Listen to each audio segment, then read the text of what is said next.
सभी भाइयों को नमस्कार। स्वागत है आपका गवर्नमेंट एग्जाम प्रिपरेशन चैनल में। हम लोग जो आज चैप्टर करने वाले हैं उसका क्वेश्चन आंसर करने वाले हैं। परामर्श, इसका अर्थ, आवश्यकता और तकनीकी, प्रभावी संचार और इसके कौशल। ठीक है, कौन सा चैप्टर करने वाले हैं? जो चैप्टर हमारा चल रहा था करंट में उसी को करने वाले हैं। ठीक है, और देखिए एक और बात है कि इस चैप्टर खत्म होने के बाद जो है हम लोग 75% कोर्स को समाप्त कर लेंगे। 75% कोर्स को समाप्त कर लेंगे, वो भी क्वेश्चन प्रैक्टिस के साथ। ठीक है, अगर जितना हम कर रहे हैं उतना भी आप कर लेते हैं, सिलेक्शन से कोई नहीं रुकेगा, लेकिन हम प्रैक्टिस सेशन जारी रखेंगे विभिन्न जो है बुक्स के माध्यम से या मतलब कि अन्य सोर्सों के माध्यम से। और जितना ये कराया जा रहा है कृपया करके जो है आप शुरू से रिवाइज करते रहिए। मेरा टारगेट है कि हमारी जो भी हमारे जो जुड़ी हुई हमारे साथ, वो कम से कम 10 से 12 बार रिवाइज करें। ध्यान रखिएगा, 10 से 12 बार जो है कोर्स को रिवाइज करें। इतना करने के बाद आपके एकदम दिमाग में रट जाएगा कि कैसे आना चाहिए। देखिए मैं जो है ये नहीं बात करता हूँ अरे आपका सिलेक्शन करा दूंगा, ये करा दूंगा, वो करा दूंगा, इस पर बात नहीं करता हूँ। कैसे कराना है इस पर बात करता हूँ। ठीक है, और यही बेहद ज़रूरी है, कैसे करना है, चीज़ों को कैसे हैंडल करना है, ये मेन ज़रूरी होता है। लोग आते हैं और हम फोकस बनाते हैं कि ये कर देंगे, वो कर देंगे, फाड़ देंगे, उससे कुछ नहीं होगा। कैसे करना है कि इन चीज़ों पर हमें ध्यान देना है विशेष। तो 10 से 12 बार रिवाइज करना है कम से कम। आप 2-3 बार वीडियो देख जाइए। ठीक है, लास्ट टाइम पे भी आप काम करते रहिए, वीडियो को ऑन कर दीजिए, सुनते रहिए। ठीक है, और 60 नोट्स है उसको बार बार रिवाइज करिए। जो आपका 60 नोट्स खुद का है, खुद का पेन कापी कृपया करके लेकर बैठिए। ठीक है, सबका जो है 60 नोट्स बना के रखिए। और 60 नोट्स का इतना फ़ायदा होता है कि आप 4-5 दिन के अंदर जो है 4-5 बार रिवाइज कर जाएंगे, ये मेरी गारंटी है। ठीक है, चलिए तो शुरू करते हैं आज का पहला सेशन। सॉरी, आज का पहला प्रश्न।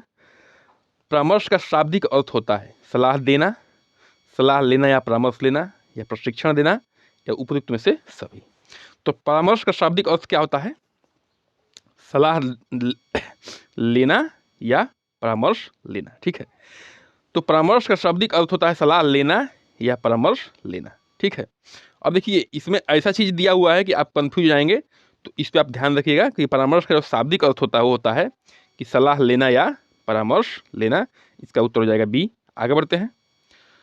देखिए 2 पार्ट में हम लोग कवर करेंगे। ठीक है, आज पहला पार्ट, अगले दिन दूसरा पार्ट कवर कर लेंगे।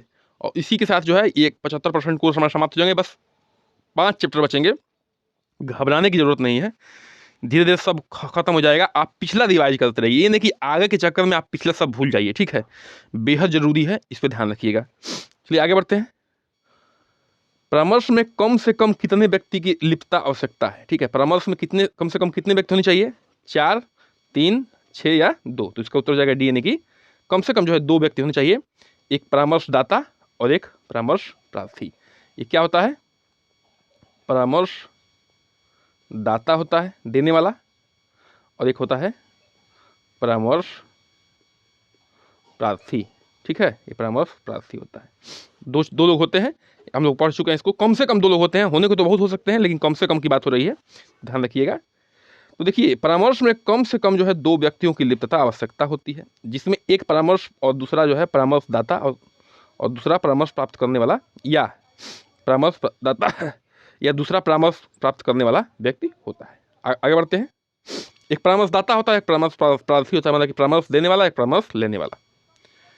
आगे बढ़ते हैं। किस समाजशास्त्री के अनुसार परामर्श प्रक्रिया समस्या समाधान का सम्मिलित प्रयास है? किस समाजशास्त्री के अनुसार परामर्श की प्रक्रिया जो है समस्या समाधान का सम्मिलित प्रयास मतलब कि जैसे परामर्श दाता है और परामर्श प्रार्थी है, दोनों का सम्मिलित प्रयास से जो है हम क्या कर पाएंगे, उस प्रक्रिया को सही कर पाएंगे, उस गोल तक पहुंच पाएंगे जो हम परामर्श में लक्ष्य को निर्धारण करते हैं। ठीक है, तो रूट स्ट्रांग कहे हैं कि रॉबिन्स कहे हैं कि मायर्स कहे कि उपयुक्त सभी कहे, तो इसका उत्तर हो जाएगा ए, यानी कि रूट स्ट्रांग साहब का है। रूट स्ट्रांग के अनुसार परामर्श प्रक्रिया समस्या समाधान का एक सम्मिलित प्रयास है। क्या है? सम्मिलित प्रयास है। आगे बढ़ते हैं। किस समाजशास्त्री का कहना है कि मात्र व्यवसाय के लिए नहीं वरन जीवन के किसी भी समस्या समाधान हेतु जो वैचारिक सहायता दी जाती है वह परामर्श होती है? केवल व्यवसाय के लिए नहीं, केवल करियर के लिए नहीं, जीवन में जो भी आपकी समस्या होती है उसको लक्ष्य निर्धारित करके समस्या का समाधान किया जाता है, वो क्या होता है? परामर्श होता है। इसको किसने कहा है? देखिए हम लोग इस चीज़ को बेहद अच्छे तरीके से पढ़ चुके हैं कि परामर्श जो है स्वास्थ्य के क्षेत्र में दिया जा सकता है, आपकी शिक्षा के क्षेत्र में दिया जा सकता है, करियर के क्षेत्र में दिया जा सकता है, आपको घर कैसे बनाना है उसके क्षेत्र में, जैसे विभिन्न क्षेत्रों में, ठीक है। अगर आप जिम में जाते हैं, आपको जो है एब्स निकालने होते हैं, आपको जो है बाइसेप्स बनाने होते हैं, तो वहाँ भी परामर्श लेता है। कौन देता है परामर्श? आपको ट्रेनर देता है कि बेटा ये करो, ये डाइट लो, ऐसे ऐसे करो, ये एक्सरसाइज मारो, ठीक है, तो आपका ये बन जाएगा। तो कहने का मतलब कि हर क्षेत्र में परामर्श की आवश्यकता होती है, बात सही है। तो इसको किसने कहा है? दूसरी स्ट्रंग साहब ने कहा है, कि एजे जोन्स ने कहा है, कि रॉबिन्स ने कहा है, कि मायर्स ने कहा है? तो उत्तर है डी, ठीक है। देखिए, जल्दीबाजी के चक्कर में हम इन महानुभावों को जो है सम्मान नहीं दे पाते हैं, लेकिन कम से कम इनके सामने जो भी बात करें, किसी भी बड़े आदमी की बात करें, तो सर जरूर लगाइए, ठीक है। चाहे प्रधानमंत्री की बात करिए, चाहे जितने भी बड़े पद के लोग हैं, ठीक है, चाहे वो डीएम साहब हो, डीएम साहब, किसी भी बड़े बड़े पद के लोग हैं जो इस देश की सेवा कर रहे हैं, कम से कम आपसे पद में बड़े हैं, उनके सामने सर जरूर लगाइए। एक बात जान लीजिए, आपकी विनम्रता से जो है, या आपके सभ्यता से आपके नीचे की पीढ़ी तक जो है वो सभ्यता पहुँचेगी और आपका ही विकास होगा, ठीक है। किसी को गाली दे के आपका विकास नहीं होगा। तो देखिए, मायर्स का कहना है कि मात्र व्यवसाय के लिए नहीं, वरन जीवन की किसी भी समस्या के लिए के समाधान हेतु वैचारिक सहायता दी जाती है, वह परामर्श होती है, ठीक है। जीवन के किसी भी समस्या के लिए वैचारिक जो सहायता दी जाती है वो क्या होती है? परामर्श होती है। आगे बढ़ते हैं। परामर्श प्रक्रिया का सबसे महत्वपूर्ण घटक होता है, जो परामर्श प्रक्रिया होता है उसका सबसे महत्वपूर्ण घटक क्या होता है? लक्ष्य निर्धारण करना, समस्या का परिचय, बौद्धिक प्रक्रिया या कोई नहीं, ठीक है। लक्ष्य निर्धारण या करना, समस्या का परिचय देना, बौद्धिक प्रक्रिया कोई नहीं। तो परामर्श प्रक्रिया का सबसे महत्वपूर्ण घटक क्या होता है बताइए? उसमें होता है कि लक्ष्य का निर्धारण। जब तक आपका लक्ष्य निर्धारण नहीं होगा, परामर्श का कोई मतलब निकलेगा क्या जी? जैसे आप डॉक्टर से कह जाते हैं तो क्या होता है? वो भी एक लक्ष्य निर्धारण करता है कि हाँ, आपके जो है यहाँ समस्या आ रही, इसको हमें सही करना है। आप जिम में जाते हैं तो वो कहते हैं कि जिम वाला पूछता है कि आपको क्या क्या करना है, एब्स बनाना है कि वजन कम करना है, क्या करना है, किस पर्पज से आप आए हैं? तो आप कहते हैं सर हमको वजन कम करना है। तो आपके वजन पे काम करता है, वो आपको एरोबिक्स में ले जाता है, ठीक है, एरोबिक्स सेक्शन ले जाता है। आपको एब्स बनाना है तो जो है आपकी एब्स वाले सेक्शन में ले जाता है, पहले उस पर ध्यान देता है। तो कहने का मतलब ये होता है, ठीक है। तो पहले जो है आपका लक्ष्य निर्धारण प्रक्रिया जो है महत्वपूर्ण घटक है किसमें? परामर्श में। तो परामर्श प्रक्रिया में सबसे महत्वपूर्ण घटक लक्ष्य निर्धारण करना होता है। इस लक्ष्य को परामर्शदाता वातावरण एवं समाज के अनुरूप ही निर्धारित किया जा सकता है, ठीक है। लक्ष्य ऐसा नहीं होना चाहिए कि अब जो है 150 किलो का आदमी कहेगा कि हमको एब्स निकालना है, तो भैया उसमें 3-4 साल लगेंगे, ठीक है। तो लक्ष्य जो है ऐसा होना चाहिए कि वातावरण और आपके अनुसार होना चाहिए, आप कर पाएँ, कर ले जाएँ, ठीक है। आगे बढ़ते हैं। अब 6वां प्रश्न पे आते हैं। परामर्श की विशेषता में सम्मिलित है, परामर्श की विशेषता में सम्मिलित है वार्तालाप का स्वरूप, व्यक्तिगत प्रक्रिया, आत्मविश्वास का विकास या उपयुक्त सभी। परामर्श की विशेषता हम लोग पढ़ चुके थे बेहतरीन ढंग से, ठीक है, कि क्या क्या विशेषताएं होती हैं या उसके क्या क्या गुण होते हैं, तो उसमें सभी चीज़ें थी, तो डी था, ठीक है। तो परामर्श की विशेषताओं में सम्मिलित किया गया है वार्तालाप का स्वरूप, उसमें वार्तालाप होता ही होता है, ठीक है। व्यक्तिगत प्रक्रिया पे काम होता है, और आत्मविश्वास का विकास, और आत्मविश्वास का भी विकास होता है, ठीक है। बिना आत्मविश्वास के जो है परामर्शदाता जो है परामर्श प्रार्थी को क्या नहीं कर पाएगा? उसके लक्ष्य तक नहीं पहुंचा पाएगा। आगे बढ़ते हैं। फिर से वैसा ही प्रश्न है, लेकिन क्वेश्चन थोड़ा सा बस अलग है। परामर्श की कुछ मुख्य विशेषताएं हैं। तो समस्या समाधान में सहायता, प्रार्थी का स्वयं निर्णय लेने में सक्षम, सौहार्दपूर्ण वातावरण या उपयुक्त सभी। तो उसका उत्तर हो जाएगा डी। देखिए, परामर्श की मुख्य विशेषताओं में समस्या समाधान में सहायता था। भाई जब समस्या समाधान नहीं होगा तो परामर्श लेने का फायदा क्या है? प्रार्थी का स्वयं का निर्णय, उसमें था एक लोकतांत्रिक वाला था, लोकतांत्रिक परामर्श, मतलब कि परामर्श देने के बाद जो है जिसमें प्रार्थी केंद्रित था परामर्श, उसमें क्या था कि प्रार्थी जो है अपने हिसाब से सोच सकता है, ठीक है, कि हमको कौन से परामर्श के पक्ष में जाना है और किसको हमें फॉलो करना है। तो वो वाला पॉइंट है ये। सौहार्दपूर्ण वातावरण, किसी पर दबाव बना के जो है आप लक्ष्य तक नहीं पहुंच सकते हैं। सौहार्दपूर्ण वातावरण के उसको समझ बूझ के जो है काम हुआ तो बहुत अच्छा होगा, लक्ष्य तक पहुंचा जा सकता है। देखिए, परामर्श की विशेषताएं में समस्या समाधान में सहायता, प्रार्थी की स्वयं निर्णय लेने की सक्षम बनना और सौहार्दपूर्ण वातावरण होता है। आगे बढ़ते हैं। फिर इसी पर क्वेश्चन है, ठीक है। परामर्श की विशेषताएं हैं तो समस्या परक, सहायता प्रदान करना, दो व्यक्तियों के आपसी संपर्क, तो ठीक है, डी है, ये भी सही है, लास्ट वाला ऑप्शन सही है। समस्या परक मतलब समस्या के हिसाब से चलना है, सहायता प्रदान करना ही करना है किसको? परामर्श प्रार्थी को, और दो व्यक्तियों के बीच आपस का संबंध होता है ये। तो आगे बढ़ते हैं, कुछ और विशेष पॉइंट देख लेते हैं। इसमें क्या है, परामर्श के निम्न विशेषताएं होती हैं। समस्या परक होता है, सहायता प्रदान करना होता है, दो व्यक्तियों के बीच का आपसी संपर्क होता है, प्रयत्न सलाह होता है। सलाह में ऐसा होता है कि आपको प्रयत्न करना पड़ता है पड़ेगा, बिना घर बैठे सोए सोए तो आपको जो है उस लक्ष्य तक नहीं पहुंचा जा सकता है।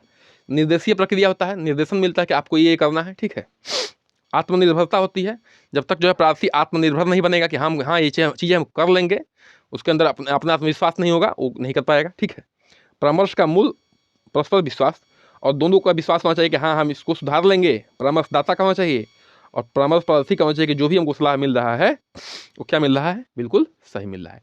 तो दोनों का जो है परस्पर विश्वास भी बनाना चाहिए। अगले प्रश्न पे आते हैं, अब क्वेश्चन संख्या 9 पे आते हैं, ठीक है। देखिए, विलियमसन और हर्ले के अनुसार परामर्श प्रक्रिया के कितने पद होते हैं।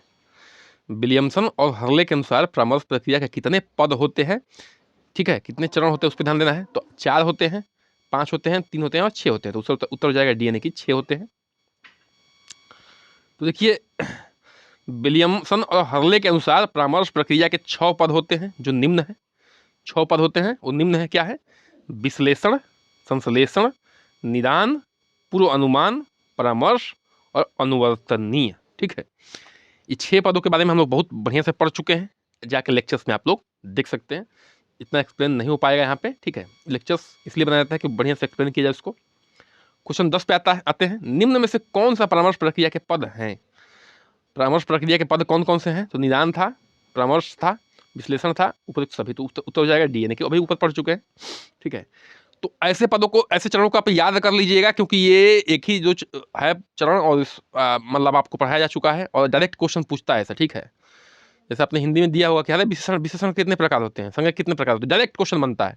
और जो आदमी रटा नहीं होगा वो जो है नंबर गंवा के चलाता है, ठीक है। और उतना ही सिलेक्शन होता है, उसको देखिए, उसको निकालना है। आप उसको निकालने के लिए, सिलेक्शन करने के लिए नहीं वो एग्जाम करा रहा है, आपको निकालने के लिए कर रहा है। तो कुछ भी पूछ के आपको निकालेगा, ठीक है। तो जो है कुछ ऐसी चीज़ों को भी याद करना पड़ता है जो क्या करते हैं, जीवन में बहुत इंपॉर्टेंट नहीं रखता है, लेकिन ये याद कर लीजिएगा, ठीक है। निदान, परामर्श, विश्लेषण, ये सब क्या है, चरण है, पद हैं। आगे बढ़ते हैं, अब परामर्श के सिद्धांत वाले पे आते हैं कि निम्न में से परामर्श का सिद्धांत है स्वीकृति का सिद्धांत, सीखने का सिद्धांत, व्यक्ति के सम्मान का सिद्धांत। तो उत्तर हो जाएगा डी, यानी कि ये तीनों है कि निम्न में से परामर्श का सिद्धांत जो है स्वीकृति का सिद्धांत भी है, सीखने का सिद्धांत भी है, व्यक्ति के सम्मान का सिद्धांत भी है। तो आगे बढ़ते हैं, देखिए, परामर्श के निम्न सिद्धांत होते हैं, स्वीकृति का सिद्धांत होता है, सीखने का सिद्धांत होता है, व्यक्ति के सम्मान का सिद्धांत होता है, व्यक्ति के साथ विचार करने का सिद्धांत होता है, लोकतंत्रीय आदर्श के साथ निरंतरता का सिद्धांत भी होता है। लोकतंत्रीय आदर्श के साथ निरंतरता का सिद्धांत भी होता है। आगे बढ़ते हैं, क्वेश्चन संख्या 12 पे आते हैं, निम्न में कौन परामर्श का सिद्धांत नहीं है। निम्न में से कौन परामर्श का सिद्धांत नहीं है। अभी ऊपर सिद्धांत पढ़ चुके हैं तो उसको इसके हिसाब से आप ध्यान रखिएगा। स्वीकृति का सिद्धांत, व्यक्ति के साथ विचार करने का सिद्धांत, सीखने का सिद्धांत या संश्लेषण का सिद्धांत। उत्तर हो जाएगा डी, यानी कि संश्लेषण का सिद्धांत नहीं होता है, ठीक है। इसको ध्यान से पढ़ लीजिएगा, ऊपर पढ़ाया जा चुका है अभी कि संश्लेषण का सिद्धांत उसमें नहीं होता है। तो इसको देख लीजिए डी में कि संश्लेषण का सिद्धांत परामर्श का सिद्धांत के अंतर्गत नहीं आता है। जो संश्लेषण का सिद्धांत होता है वो परामर्श के सिद्धांत के अंतर्गत नहीं आता है। संश्लेषण शब्द का प्रयोग जो है परामर्श की प्रक्रिया में किया जाता है। संश्लेषण शब्द का प्रयोग जो है परामर्श प्रक्रिया में किया जाता है। इसको आप लोग पढ़ चुके हैं ऊपर वाले प्रश्न में। आगे बढ़ते हैं, क्वेश्चन संख्या 13 पे आते हैं। परामर्श की विधियों में सम्मिलित होता है, जो परामर्श की विधियां होती हैं उसमें क्या सम्मिलित होता है, मौन धारण करना, पुनरावृत्ति करना, स्वीकृति करना या उपयुक्त सती। जो परामर्श की विधियां थी उसमें क्या क्या सम्मिलित है, तो उसमें डी तीनों, ये इसमें तीनों सम्मिलित है।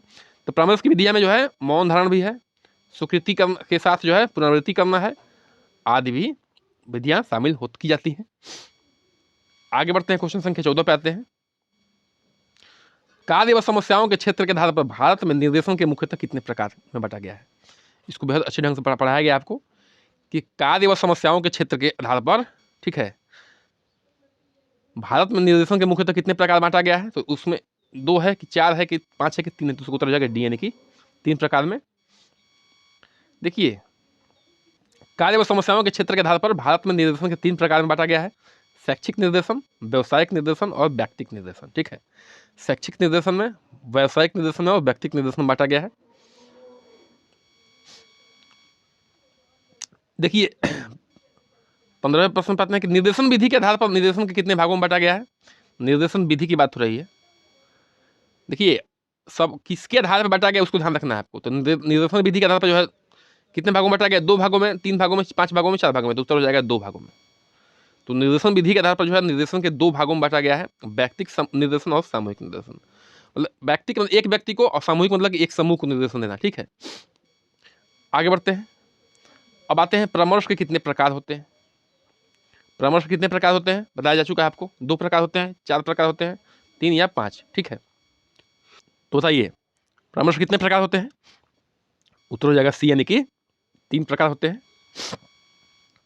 तो परामर्श के जो है 3 प्रकार होते हैं, निर्देशात्मक परामर्श, अनिर्देशात्मक परामर्श। निर्देशात्मक परामर्श क्या था कि यह परामर्श जो है परामर्शदाता के आधार था। परामर्शदाता जो चाहता था वैसे अपने हिसाब से देता था। और निर्देशात्मक में तो क्या था कि परामर्श प्रार्थी के आधारित, मतलब कि परामर्श के जो अनिर्देशात्मक परामर्श था वो क्या था, परामर्श प्रार्थी पर आधारित था। मतलब कि इसमें प्रार्थी जो है केंद्र में रहता था और उसके हिसाब से जो है परामर्श दिया जाता था। निर्देशात्मक में तो क्या होता था, परामर्शदाता आधारित, मतलब कि परामर्शदाता जो है अपने हिसाब से जो है प्रार्थी को निर्देशित करता था। और इसमें जो है अनिर्देशात्मक में प्रार्थी का ध्यान रखा जाता है कि प्रार्थी को कौन सा जो है सूट करेगा और किस हिसाब का प्रार्थी का व्यक्तित्व है उसके हिसाब से उसको निर्देशन दिया जाता था। समन्वित परामर्श में क्या होता था कि दोनों का समन्वित प्रयास था, मतलब कि दोनों पर केंद्रित था, दोनों पर आधारित था। ठीक है, तो परामर्श के 3 प्रकार से ध्यान रखिएगा, निर्देशात्मक परामर्श, अनिर्देशात्मक परामर्श और समन्वित परामर्श। आगे बढ़ते हैं, क्वेश्चन संख्या 17 पे आते हैं। निर्देशात्मक परामर्श के लाभ कौन कौन से हैं। निर्देशात्मक परामर्श के कौन कौन से लाभ हैं। ठीक है, तो प्रत्यक्ष विधि है, समय की बचत है, समस्या पर बल है, और डी उपयुक्त सभी। तो इसका उत्तर हो जाएगा उपयुक्त सभी। देखिए जो परामर्शदाता के पर केंद्रित है, परामर्शदाता पर केंद्रित है, वो क्या करता है, वो अपने हिसाब से देता है। ठीक है, नहीं आपको ये करना है, वो करना है, ऐसे करना है। ठीक है, इसके अलावा कुछ नहीं करना है। तो क्या है उसमें ज़्यादा वो व्यक्ति के बारे में नहीं सोचता है। ठीक है, कि आप किस व्यक्तित्व के हैं, क्या है, कैसे हैं। तो ठीक है, तो उसमें समय की बचत होती है। बिल्कुल, समस्या पर बल होता है कि भैया समस्या कैसे भी हमको हल करना है, चाहे रो के, चाहे गा के, चाहे मार के, चाहे पीट के। ठीक है, प्रत्यक्ष विधि या डायरेक्ट विधि है, इसमें जो है ज़्यादा तीन काम नहीं होता है। ठीक है, समस्या का शीघ्र हल निकाला जाता है, समय की बचत होती है, समस्या का शीघ्र हल निकलता है, अधिक स्थायी होता है, प्रभावपूर्ण होता है, प्रभावी होता है। क्यों? क्योंकि जिसमें जो है क्या कहते हैं, जिसमें जो है बल का प्रयोग होता है वो प्रभावी तो होगा ही थोड़ा बहुत। ठीक है, बच्चे को अगर थोड़ा सा, पहले क्या होता था, पहले छड़ी के प्रयोग किया जाता था स्कूलों में, तो बच्चे बहुत बढ़िया से पढ़ के जाते थे होमवर्क करके। अब बच्चों को डर ही नहीं है, मास्टर साहब मार तो सकते नहीं है, क्योंकि जो है गवर्नमेंट ने लागू नहीं किया है, गवर्नमेंट उसको क्या कर दी है, हिंसा में ला दी है। तो कहने का मतलब है कि अब बच्चों के अंदर डर खत्म हो गया है, तो उस हिसाब से बच्चे जो है काम नहीं करके आते हैं। जो मनमौजी हैं, जो अच्छे हैं, मन से जो मोटिवेटेड है, वो तो करके आते हैं, जो बाकी नहीं करके आते हैं तो उनका मास्टर साहब का परामर्श फेल मार जाता है वहाँ पे। ठीक है, और थोड़ा बल का प्रयोग होता है तो प्रभावपूर्ण आता है, बौद्धिक व्यक्तित्व। अब देखिए निर्देशन प्रभाव के लाभ हैं, सब कुछ जो है ध्यान से देख लीजिएगा। इसमें परामर्शदाता के को केंद्रित में रख के किया जाता है। अब निर्देशित परामर्श के दोष क्या है। ठीक है, निर्देशित परामर्श के दोष क्या है, तो स्वनिर्देशन का अभाव, परामर्श प्रार्थी का निष्क्रिय हो जाना और परामर्शदाता पर आश्रितता। टी इसका उत्तर हो जाएगा। ठीक है, स्वनिर्देशन का अभाव मतलब कि प्रार्थी जो है अपने हिसाब से नहीं सोच सकता है। ठीक है, कि क्या हमको करना है। अच्छा, परामर्श प्रार्थी का निष्क्रिय हो जाना मतलब परामर्श प्रार्थी जो है निष्क्रिय हो जाता है कि अब हमारा जो है अपने हिसाब से नहीं चलना है, केवल जो है उनके हिसाब से चलना है। परामर्शदाता पर आश्रितता, पूरी तरह उन पर आश्रित होता ही है।